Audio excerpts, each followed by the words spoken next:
Hello friend, मैं हूं आपका होस्ट और दोस्त Sohan Kumar. Revolution in study में आप सभी का स्वागत है। आपने थंबनेल को जिसे आपने थंबनेल देख करके आए हैं और जितना क्वेश्चन आपको उसमें लिखा हुआ था, कहीं ना कहीं उससे ज़्यादा क्वेश्चन का आंसर ही हम आपको देने की कोशिश करेंगे। उससे कम थोड़ा भी आपको नहीं बताएंगे, उससे ज़्यादा ही बताएंगे और बहुत अच्छे तरीके से बताएंगे। फिर भी अगर आपको कोई डाउट होगा तो आप हमें कमेंट सेक्शन में ज़रूर पूछिएगा। तो चलिए बिना देरी किए हुए शुरू करते हैं। आप उस थंबनेल में जो पहला जो क्वेश्चन था, वो क्वेश्चन था परीक्षा कब है। ठीक है, तो आपको पता है कि परीक्षा जो इस बार होने वाला है वो होने वाला है 30 मई 2024 को। ये अलग बात है कि अगले साल जो है 8 अप्रैल को ही परीक्षा हो गई थी, पिछले साल 2023 में। ठीक है, लेकिन इस बार 30 मई को होगा। और क्यों होगा इसके भी बारे में हम बात आगे आपको करेंगे। ठीक है, तो पहला क्वेश्चन का आंसर आपका क्लियर हुआ। दूसरा जो क्वेश्चन है वो क्वेश्चन है कि फॉर्म ऑनलाइन कब से हो रही है। तो फॉर्म जो है वो ऑनलाइन हो रही है 9 अप्रैल से। 9 अप्रैल 2024 से फॉर्म ऑनलाइन शुरू हो जाएगी और 4 मई 2024 जो है इसका लास्ट डेट है। फिर मैं रिपीट कर रहा हूँ, 9 अप्रैल 2024 से फॉर्म ऑनलाइन शुरू है और 4 मई 2024 को ये अंत है। अब ये अलग बात है कि लेट जो फॉर्म भरेंगे उनके लिए भी थोड़ा डेट बढ़ती है, बढ़ाई जाएगी और बढ़ी हुई है। तो वैसे स्टूडेंट की मैं बात नहीं कर रहा हूँ, क्योंकि जब अगर वो लेट कर रहे हैं इसका मतलब उनको पढ़ाई में थोड़ी सी भी इंटरेस्ट नहीं है। जो इंटरेस्ट ही नहीं है उनको पढ़ाई में, तो फिर उनको लेट लतीफ़ में क्यों बताऊँ। तो जो सही डेट है वो हम आपको बता रहे हैं, 9 अप्रैल से शुरू होगी, 4 मई होगी। और मैं तो कहूँगा जो सीरियस स्टूडेंट होंगे वो जानते होंगे कि एलएनएमयू भी अब ये रूल पर चलता है, पहले आओ पहले पाओ। मतलब अगर आप 9 से 15 अप्रैल के मध्य अगर आप फॉर्म सबमिट कर देते हो तो आपके आसपास ही नज़दीकी एग्ज़ाम सेंटर में आपको सेंटर मिला दिया जाएगा एग्ज़ाम देने के लिए। तो इसलिए आप लोग 9 से 15 तक के जो भी कागजात ज़रूरी हैं वो आप रख लें और 9 से 15 के बीच में आप फॉर्म सबमिट कर देंगे। नेक्स्ट जो क्वेश्चन था वो था सिलेबस क्या है। तो मैं आपको यहाँ पे रिपीट करना चाहूँगा कि सिलेबस वही है जो पहले से डिसाइड की हुई है। जैसे कि जनरल जो इंग्लिश कम्प्रिहेंशन होता है उसमें आपको 15 क्वेश्चन पूछी जाती हैं, वो इस साल भी पूछी जाएंगी। जनरल हिंदी जो है उससे भी 15 क्वेश्चन प्रत्येक साल पूछती है और इस साल भी पूछी जाएगी। रीजनिंग से जो क्वेश्चन है वो आपको इस साल भी 25 क्वेश्चन आएंगी और टीचिंग एप्टीट्यूड से जो है 25 क्वेश्चन इस साल भी आएंगी और जनरल नॉलेज से जो है 40 क्वेश्चन इस साल भी पूछी जाएगी। तो ये आपका सिलेबस है। टोटल 120 जो है वो क्वेश्चन होती है। देख रहे हैं, 25 25 50 40 90 और 90 और 30 यहाँ पे हो जाएगा 120।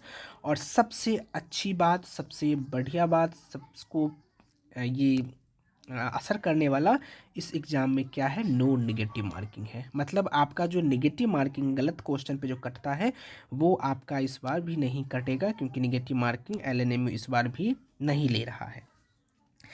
दूसरा नेक्स्ट जो क्वेश्चन है वो क्वेश्चन है कि फ़ी कितनी है। तो फ़ी कितनी है तो आइए उस पर भी हम डिस्कस कर लेते हैं। जो जनरल कैटेगरी के हैं, जो जनरल कैटेगरी के हैं उनका फ़ी जो है इस साल भी 1000 ही है, जो पहले भी 1000 ही हुआ करता था और अभी भी, मतलब पिछले साल की मैं बात कर रहा हूँ, तो इस साल भी 1000 ही है। उसके पश्चात जो ईडब्ल्यूएस से हैं, जो फीमेल हैं, जो ओबीसी हैं, जो बीसी हैं, जो ईबीसी हैं, उन सब के लिए जो है 750 रुपया फ़ी रखा गया है। ठीक है, और उसके पश्चात जो एससी हैं, जो एसटी हैं, उनके लिए जो फ़ी है इस बार भी वो फ़ी रखी गई है मात्र 500 रुपये। ठीक है, तो फ़ी का भी क्वेश्चन का जो डाउट था वो भी ख़त्म हो गया है। नेगेटिव मार्किंग नहीं है, जो कि हमने नहीं लिखा था, फिर भी हमने उसका बताया और क्लियर किया। अब जो यहाँ पे आ रही है कि क्या इस बार बीएड जो एलएनएमयू करवा रहा है, क्या 1 साल का करवा रहा या 2 साल का करवा रहा है। तो यहाँ पे देखिए कि इस बार जो एलएनएमयू जो बीएड करवा रही है वो 2 साल का होगा।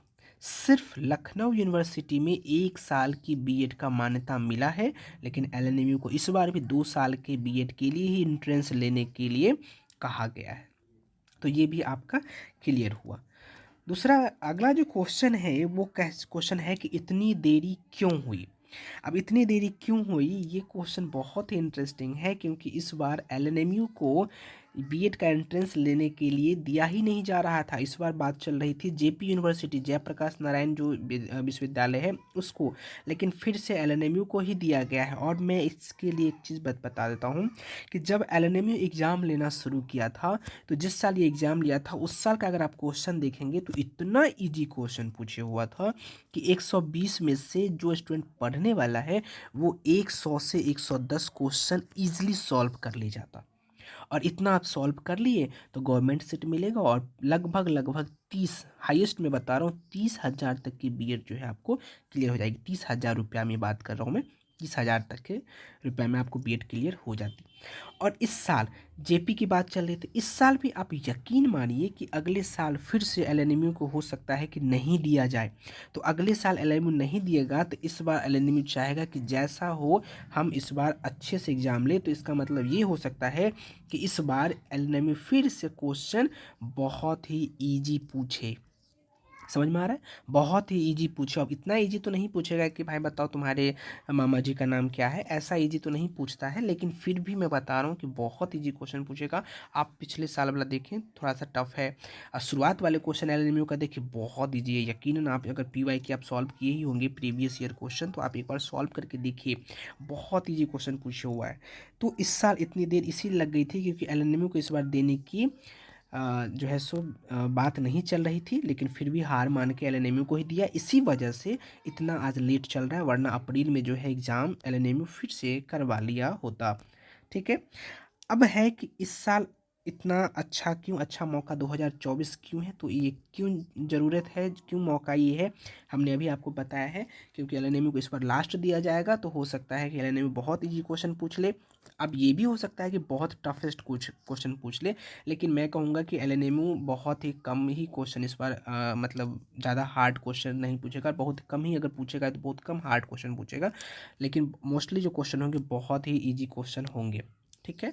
अब यहाँ पे इनमें विश्वविद्यालय जो है कि नामांकन के लिए कौन कौन से विश्वविद्यालय हैं, तो आप यहाँ पर देख सकते हैं। पहला जो है पटना विश्वविद्यालय की बात हो रही है, दूसरा भूपेंद्र नारायण मंडल विश्वविद्यालय मधेपुरा की बात हो रही है, तीसरा स्वयं एलएनएमयू है, चौथा मौलाना मजहरुल हक अरबी एवं फारसी यूनिवर्सिटी पटना की बात हो रही है।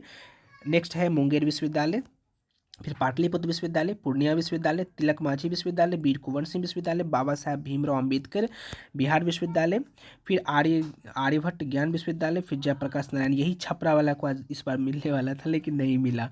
फिर उसके पश्चात है मगध विश्वविद्यालय। ठीक है।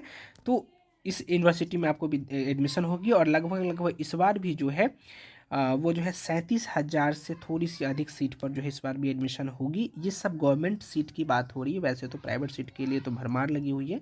प्राइवेट में वैसे तो 2-2 लाख 3-3 लाख एडमिशन होता है हर साल।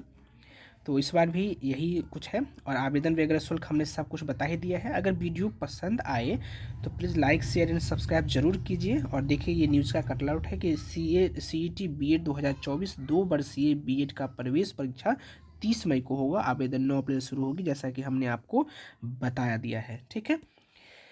तो चलिए हम इस वीडियो का यहीं पे अंत करते हैं, इस वीडियो का। लेकिन PYQ क्वेश्चन इस एग्ज़ाम को कैसे निकालना है ये भी, क्योंकि ये एग्ज़ाम को हम निकाले हुए हैं, बहुत इजीली निकाले हुए हैं। पहले अटैम्प्ट में मैंने अच्छे खासे रैंक से इस एग्ज़ाम को क्रैक किया था। ये अलग बात है कि मैंने एडमिशन नहीं लिया था, क्योंकि मुझे सिर्फ चेक करना था कि मुझसे होता है कि नहीं। तो मैंने इसको किया और मेरा एग्ज़ाम रिजल्ट भी अच्छा खासा आ गया, कॉलेज भी मिल गया, काउंसलिंग भी हुई, फिर भी मैंने एडमिशन नहीं ली। ठीक है।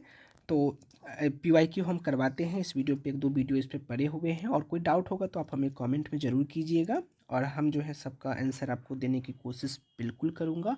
और इस एग्ज़ाम को कैसे निकालना है वो भी रणनीति हम आपको बताऊँगा, क्योंकि अब एग्ज़ाम जो 8 अप्रैल बचा, अब मई में परीक्षा है। पूरा मई को आप ले लीजिए, पूरा मई, पूरा अप्रैल, और 20 दिन ये आपका मार्च वाला है। तो लगभग लगभग 80 दिन के आसपास आपके पास है इसमें। तो ये आपको गवर्नमेंट सीट चाहोगे ना आप, तो यकीनन आप ले लोगे। So thank you so much, this is all about for this video. See you in the next week. तक के लिए बाय बाय, जय हिंद and take care you all.